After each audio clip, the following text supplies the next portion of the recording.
Hi ಎಲ್ರಿಗೂ ನಮಸ್ಕಾರ. Shri Guru Raghavendra motivational ಚಾನಲ್ಗೆ ಸ್ವಾಗತ ಹಾಗೂ ಸುಸ್ವಾಗತ. ಇವತ್ತು ನಾನು ನಿಮಗೆ ರಾಮ ನವಮಿಯ ಆಚರಣೆಯ ಸಮಯವನ್ನು ತಿಳಿಸಿಕೊಡ್ತಾ ಇದ್ದೇನೆ. ಈಗ ನಮಗೆ ರಾಮ ನವಮಿ ಪ್ರಾರಂಭವಾಗುವಂಥದ್ದು ಚೈತ್ರ ಮಾಸ ಶುಕ್ಲ ಪಕ್ಷ ನವಮಿ ತಿಥಿಯು ಪ್ರಾರಂಭವಾಗುವಂಥದ್ದು 26ನೇ ತಾರೀಕು ಗುರುವಾರ ಬೆಳಗ್ಗೆ 11:49 ಪ್ರಾರಂಭವಾಗಿರುವಂಥದ್ದು. ಮುಕ್ತಾಯ 27ನೇ ತಾರೀಕು ಶುಕ್ರವಾರ ಬೆಳಗ್ಗೆ 10:05 ಮುಕ್ತಾಯವಾಗುತ್ತದೆ.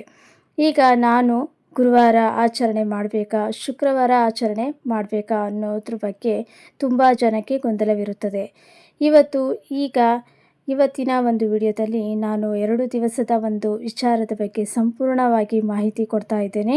ಈಗ ನೋಡಿ, ಗುರುವಾರ ಆಚರಣೆ ಮಾಡೋದ್ರ ಬಗ್ಗೆ ಮೊದಲು ತಿಳಿಸಿಕೊಟ್ಟು ಬಿಡ್ತೀನಿ. ಕೆಲವೊಂದು ಕಡೆ ಗುರುವಾರ ಆಚರಣೆ ಕಾರಣ ಏನಪ್ಪ ಅಂತಂದರೆ, ರಾಮನು ಹುಟ್ಟಿದ ತಿಥಿಯನ್ನು ಗಣನೆಗೆ ತೆಗೆದುಕೊಂಡು ಗುರುವಾರ ಆಚರಣೆ ಮಾಡ್ತಾರೆ.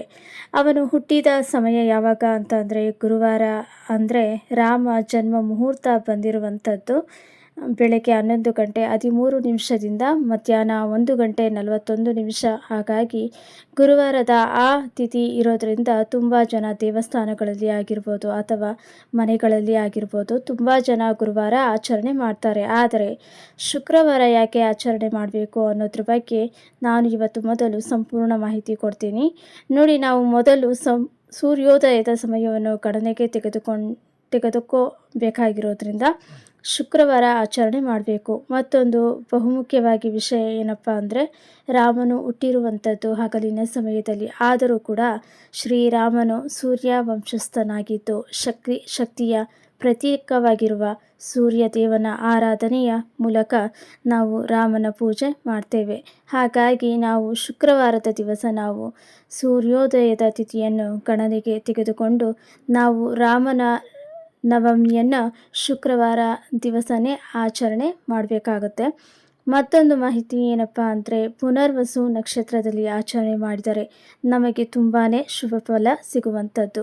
ಆಗ ಪುನರ್ವಸು ನಕ್ಷತ್ರ ಯಾವ ಸಮಯದಲ್ಲಿ ಪ್ರಾರಂಭವಾಗುತ್ತೆ ಅನ್ನೋದಾದರೆ, 26ನೇ ತಾರೀಕು ಗುರುವಾರ ಸಾಯಂಕಾಲ 4:19 27ನೇ ತಾರೀಕು ಶುಕ್ರವಾರ ಮಧ್ಯಾಹ್ನ 3:44 ಸಮಯವಿರುತ್ತದೆ. ಹಾಗಾಗಿ ನಾವು ಗುರುವಾರ ಆಚರಣೆ ಮಾಡೋದಕ್ಕಿಂತ ಶುಕ್ರವಾರ ದಿವಸದಲ್ಲಿ ನಾವು 27ನೇ ತಾರೀಕು ಸೂರ್ಯೋದಯದ ಸಮಯವನ್ನು ಗಣನೆಗೆ ತೆಗೆದುಕೊಂಡು, ಜೊತೆಯಲ್ಲಿ ಪುನರ್ವಸು ನಕ್ಷತ್ರವು ಕೂಡ ಇರೋದರಿಂದ ಆ ಒಂದು ಸಮಯವನ್ನು ನಾವು ಗಣನೆಗೆ ತೆಗೆದುಕೊಂಡು ತುಂಬಾ ಒಳ್ಳೆಯ ಸಮಯವಾಗಿರೋದ್ರಿಂದ ಶುಕ್ರವಾರ ಆಚರಣೆ ಮಾಡಿದರೆ ತುಂಬಾ ಒಳ್ಳೆಯದು. ಹಾಗಾಗಿ ನಿಮ್ಮ ಒಂದು ಸಮಯ ನೋಡಿಕೊಂಡು ನೀವು ಇರುವಂಥ ಊರಿನಲ್ಲಿ ಆಗಿರ್ಬೋದು, ದೇವಸ್ಥಾನದಲ್ಲೂ ಸಹ ಕೇಳಿಕೊಂಡು ನಾವು ಆಚರಣೆ ಮಾಡುವುದು ಒಳ್ಳೆಯದು. ರಾಮನು ವಿಷ್ಣುವಿನ 7ನೇ ಅವತಾರವಾಗಿರುವಂಥದ್ದು. ಹಾಗಾಗಿ ನಾವು ಒಂದು ವಿಶೇಷವಾಗಿ ರಾಮನ ಪೂಜೆ ಮಾಡಬೇಕಾಗುತ್ತೆ. ಶ್ರೀರಾಮನ ಪೂಜಾ ವಿಧಾನ ಆಗಿರ್ಬೋದು, ವಿಶೇಷವಾಗಿ ದೀಪಾರಾಧನೆ ಆಗಿರ್ಬೋದು, ಹಾಗೆ ಅದರ ಫಲಗಳೇನು ಎಲ್ಲದರ ಬಗ್ಗೆ ಕೂಡ ನಾನು ಮುಂದಿನ ವಿಡಿಯೋದಲ್ಲಿ ಮಾಹಿತಿಯನ್ನು ಕೊಡ್ತೇನೆ.